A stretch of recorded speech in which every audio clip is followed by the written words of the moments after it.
Confusion clouds Trump's tariff playbook, wherein after President announced that the electronics will be exempted from the tariffs, Commerce Secretary Howard Lutnik says that electronics will face new sectoral tariffs in a few months.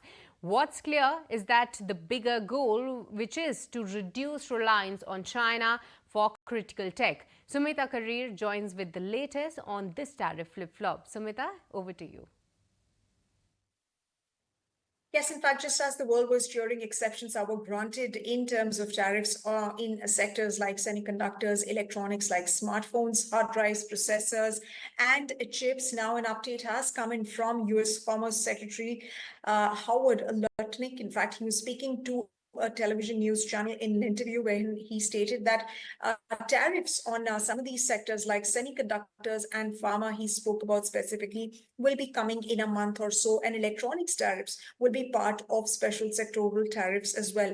And why he said so, why Donald Trump administration is thinking of perhaps another U-turn, because there was an exception that was granted by US Customs just on Friday. So he said that the United States cannot depend on its basic needs for chips and medicines on Southeast Asia. And with Southeast Asia, he was referring to China. Now, this is a move to cut or to reduce United States dependence on China for critical technologies, for medicines, etc. In fact, he was also speaking about China. Given that the trade war between the two countries has only intensified, he said that we will end up in a reasonable place with China, and he expects that President Trump and Xi Jinping, the Chinese president, will work it out.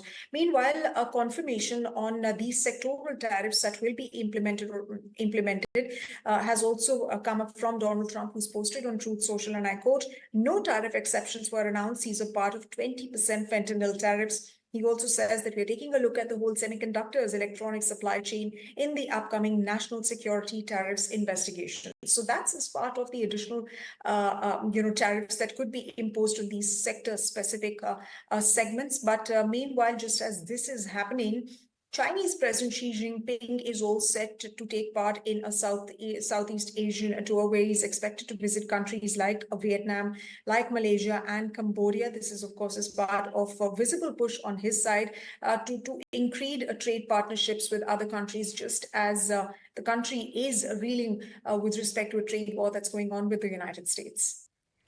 Thank you so much, Sumita, for getting us the latest on this one. But if you like this video, then like, share and subscribe to ET Now.